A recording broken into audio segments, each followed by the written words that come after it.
अभी प्राणायाम के बारे में व्याख्यान हो रहा है। तो प्राण जो है भीतर जाता है, बाहर आता है, तो इसे जो वायु का चलन होता है तो इसको प्राण वायु बोला जाता है।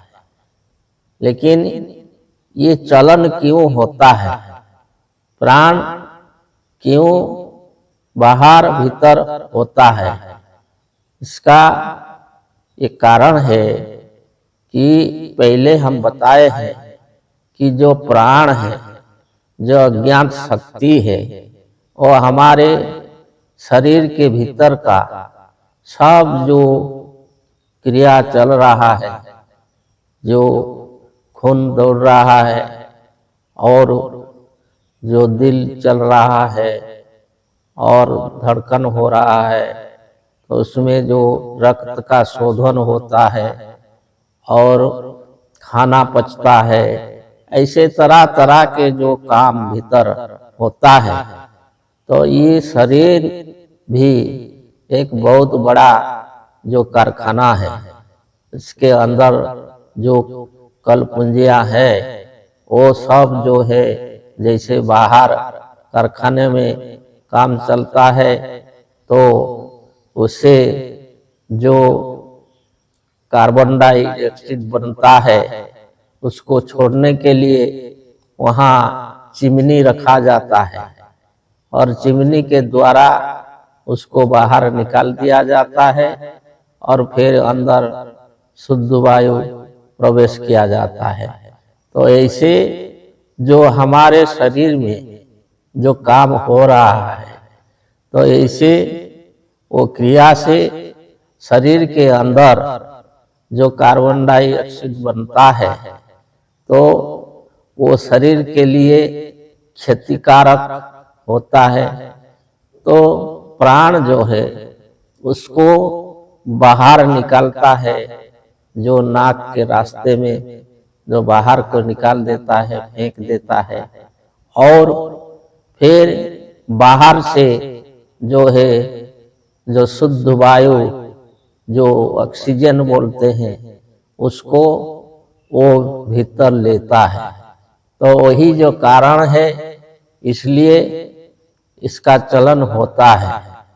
तो ये चलन होने से क्या होता है कि जो शरीर का अंदर का काम होता है और वो चलता रहता है। जिस दिन से हम जन्म लिए हैं और उसी दिन से वो चल रहा है। ऐसा है कि मन जो है वो बाहर काम इंद्रियों के द्वारा बाहर काम करते करते थक जाता है, तो रात को जो है सो जाता है, हम सो जाते हैं। तो सो जाने के बाद सुबह उठने से फिर से हमको जो है शरीर तंदुरुस्त होता है और मन प्रफुल्लित होता है, फिर जो है काम करने का जो हम योग्य बन जाते हैं। तो ऐसे जो चलता है, लेकिन प्राण जो है वो जिस दिन से चल रहा है वो क्षण भर भी उसको विश्राम नहीं मिला है, वो चलता रहता है, चलते चलते चलते, और जिस दिन जो है रुक जाएगा, स्थायी रूप में निकल जाएगा शरीर से, तो उसको मृत्यु बोला जाता है। तो जिसको अगर विश्राम मिलेगा, जो काम कर रहा है, जो दौड़ रहा है, अगर कुछ समय बैठ जाएगा तो फिर से जो उसका शरीर में फिर ताकत आ जाएगा और फिर दौड़ेगा। तो ऐसे जब प्राण दौड़ रहा है, चल रहा है पहले से, तो उसको कभी भी विश्राम नहीं मिला है।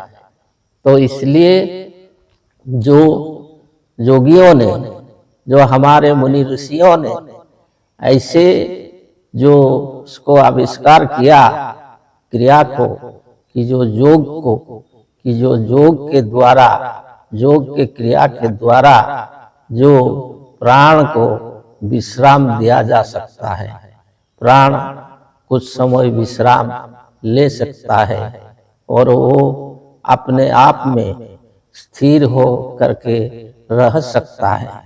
तो वही जो है, जो सूत्र में बताया है कि श्वास व प्रश्वास और गति विच्छेद, उसका जो गति, उस गति को कुछ समय के लिए रोक देना, तो इससे क्या होता है ना, हमारा प्राण शक्ति जो है, प्राण जो है फिर बलवान हो जाता है और वो ज्यादा काम करने के लिए तैयार हो जाता है और शरीर को और पुष्ट बनाता है और शरीर के आवश्यकता को और पूर्ण करता है और वो थकता नहीं। तो इसलिए जो प्राणायाम है, प्राण का विश्राम है, प्राण का व्यायाम नहीं, प्राण का आयाम। तो इसे प्राण को शक्ति मिलती है और प्राण जो है और बलवान होता है। तो इसे प्राणायाम का जो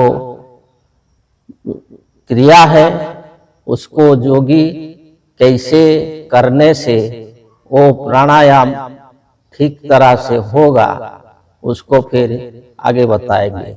जय जय।